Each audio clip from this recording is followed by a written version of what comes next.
Welcome to the podcast where relationships, confidence, and determination all converge into an amazing, heartfelt experience. This is Speaking from the Heart. Welcome back to episode number 137 of Speaking from the Heart. And I know that conversation that you've been always wanting to have with me is about ready to happen.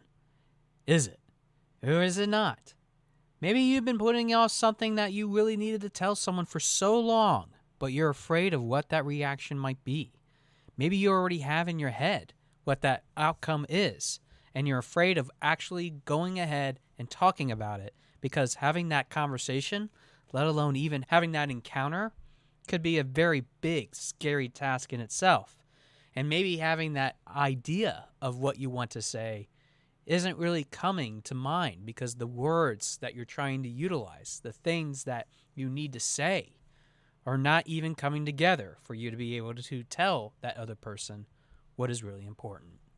Today's episode goes right to the heart of what really is the problem. You've been avoiding it.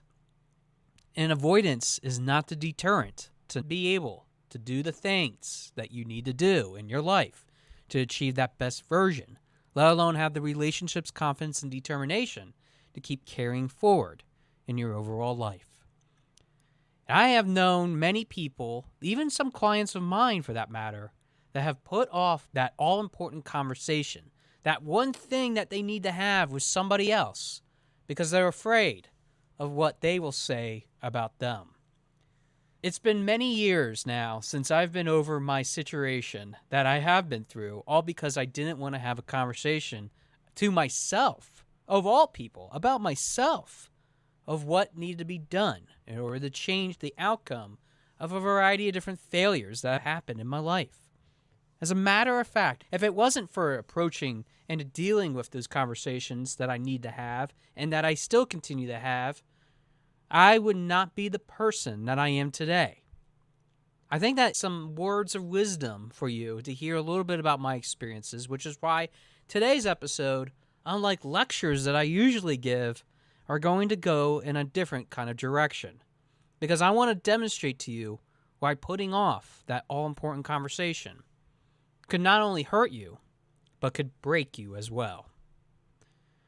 Let's start with the business aspect. There's been many different times in my life that I always thought that putting off a conversation might be to my advantage. I might be able to give them some time. I might be able to give them some opportunity to think on their own. They might even be able to have an understanding or a different kind of direction that they might need to have if they're just willing to think out what are some of the things that I have been talking about with them so that they can make a big difference. Who am I talking about? Prospective clients. I've had a few of them that have reached out to me asking me for what kind of service that I provide, giving them a proposal after we have our conversation, and not hearing from them ever again. Follow-up after follow-up after follow-up, which I only give 3 of them, will understand to me that they are not interested in my service. But I put that aside. I give it a shot, knowing that I needed to have that conversation, and I attempted it, but the other person wasn't ready. That might be one type of situation that you might face, where even if you try to say what's on your mind, maybe you have something that you need to say, but yet that situation will never play out because the other person doesn't want to meet you halfway. That might be one potential outcome that you might face. Situation number 2 comes from the fact that in my life, I've had a variety of different situations happen with just people I thought were friends. Once I actually reach out to them after I see what they have been punishing me on Facebook or social media for that matter and ask them, hey, why don't you talk to me instead of talking to all these other people? And again, they have the hesitancy of not responding, but then they come back to me, which is always the most interesting part of it all. And they tell me, Josh, you're just not who I thought you were. I don't think you're a very good person. And that is really the most shameful thing that I could hear from anybody else, even people that I thought I could trust. I've even had people that have just completely avoided the conversation to then say later on, yeah, you threatened me, and I didn't like how you threatened me, and I didn't like how you talked to me. And then I go, in what way did I threaten you? and then they don't have any rebuttal, no response. To me, I think those sort of conversations in situation number 2 come from the fact that maybe it's the way in which I'm approaching that conversation. Maybe I should have been a better team player, or maybe had identified with what that person was going through before I responded the way I did.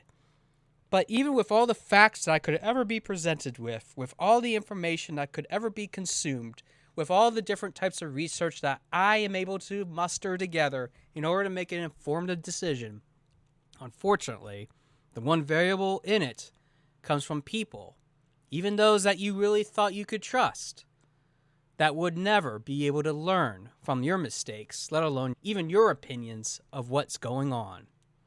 Situation number 2 happens quite a lot also because some people don't know what they want. Situation number 3. I've had it in my life, even growing up, where all the people trying to tell me what was going on, what was happening in my life, and what I should do about it were being completely ignored by me. So instead of the other person avoiding me, I'm avoiding them. I'm putting off the truth. I'm putting off what I should have been listening to this whole entire time. I should have been working on myself.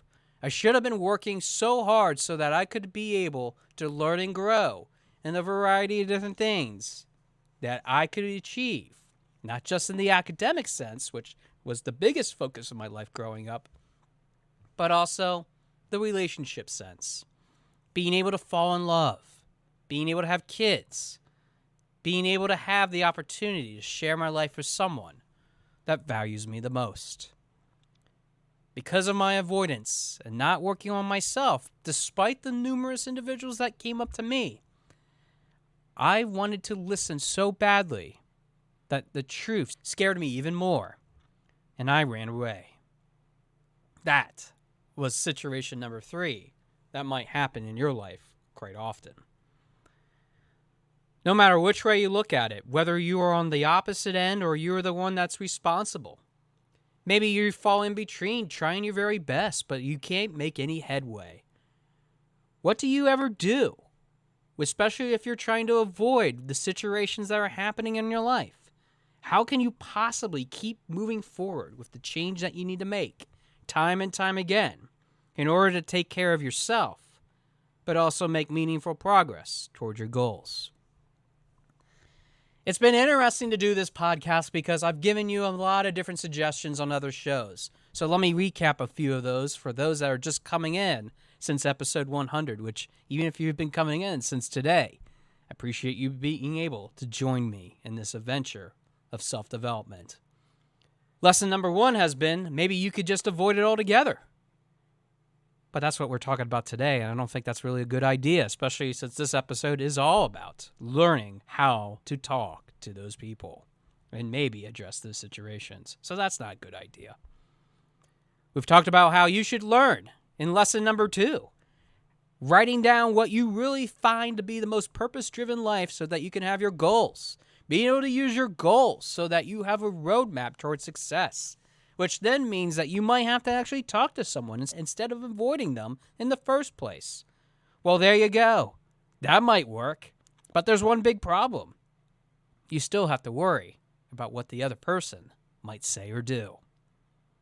Lesson number 2, although might be a little bit better than lesson number 1, still doesn't quite reach the mark of where we need to be. Lesson number 3 is about sensing the energy. We've had plenty of guests on the show that have talked about their energy patterns and being able to utilize them for their best versions of themselves, let alone their clients. We've had so many people that have talked about how you can even organize, maybe even push the needle forward in the things that you can entrepreneurially do. But there's one big problem with that too in lesson number 3. Energy comes from all different places in life, and maybe the energy that you're sensing isn't necessarily the precursor to the conversation that you need to have, let alone even with the person that you're trying to deal with, but also the people that you deal with inside, the psychic aspects of your own mental acuity to be able to create those awesome conversations that you need to have. So this lesson in itself still isn't quite hitting the mark of where you need to be. but still making you one step closer to where you need to be, where you could possibly be, not avoiding it. Yet, there's one more thing that I haven't thought about yet, which goes all the way back to an episode in which I talked about the lighthouse. If you remember that fateful episode in which the image of that lighthouse is still available, I would love for you to go check out my watercolor that I did in that mental institution that I did back all those years ago. It's about what you can see in the distance, that opportunity that might exist that you never thought you could ever achieve. But yet it could be achievable today if you just change your thoughts, patterns, emotions, mental energies, your acuity, your ability to associate with others. But more importantly, work on yourself to be the guiding light of all guiding lights for other people. If you could strive towards that, that could be one way so that you never have to avoid another conversation again. They will literally come to you because you have finally worked yourself out of the situations or the people or the places that have put you there in the first place. Congratulations, you might have actually achieved not avoiding a person. But even then, you had to know that there had to be a but. There's always a but in everything that you're trying to do, if you allow that but to hold you back. Because you're essentially putting conditions on something that should have never, ever gotten to the place it was at.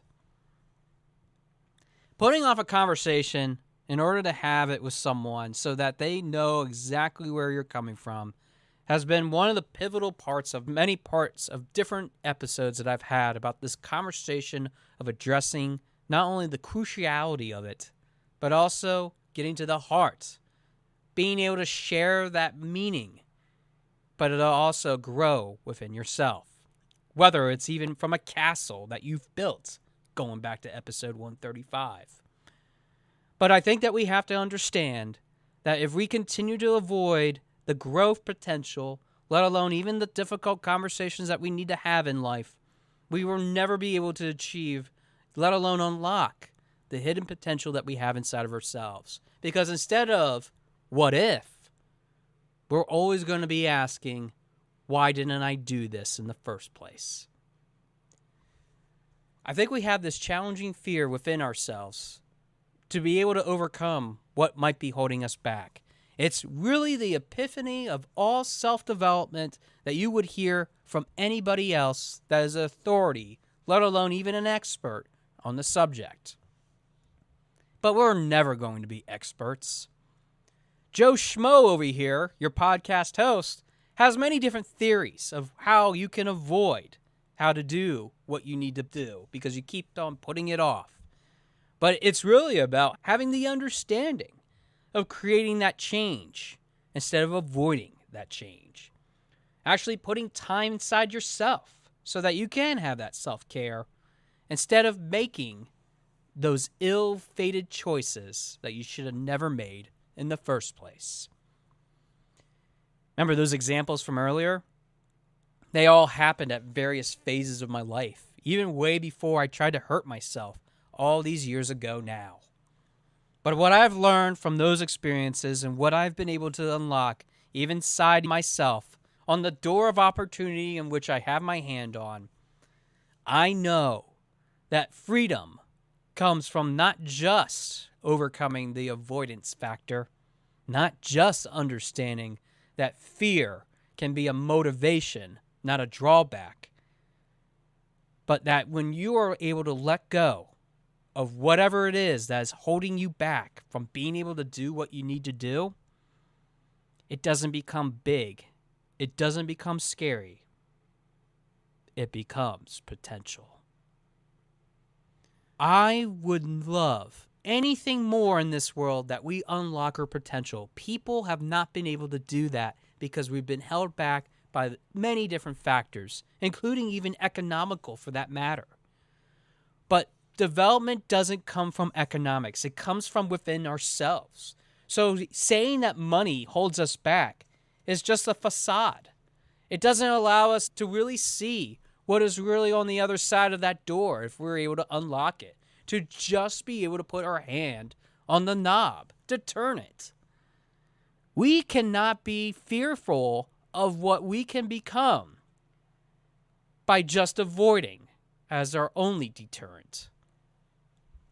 Because it's never a deterrent to be able to be fearful of your whole entire existence, let alone the hidden potential and the ability to be able to have a voice in this ever-changing world. Because if you keep on avoiding, you will keep on not growing.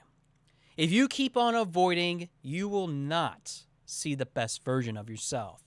And if you keep avoiding, nobody, not even a coach, can help you. Do not let money hold you back.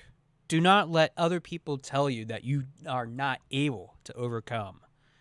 But by all means, by anything else that I could ever say on this show today, it's this. Avoidance is not only a deterrent that you shouldn't use, but it should not even exist in your vocabulary anymore. I've always said that it's about finding a coach, and I've even talked about on a recent episode about the importance of having a coach even when things are good.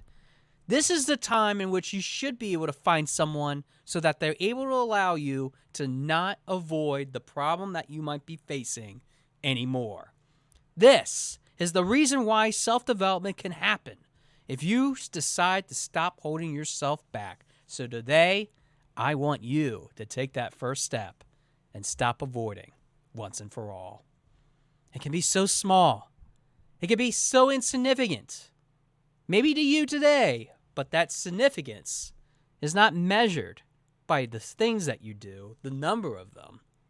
It's by the quality of what you're able to do. And I think that having that conversation with someone that you've been putting off for the longest time so that you stop avoiding it is the best step, whether you think it's insignificant or not, to move in a direction that allows you to be the best version of yourself. Thanks for listening to episode number 137 of Speaking from the Heart, and I look forward to hearing from your heart very soon. Thanks for listening. For more information about our podcast and future shows, search for Speaking from the Heart to subscribe and be notified wherever you listen to your podcasts. Visit us at www.yourspeakingvoice.biz for more information about potential services that can help you create the best version of yourself. See you next time.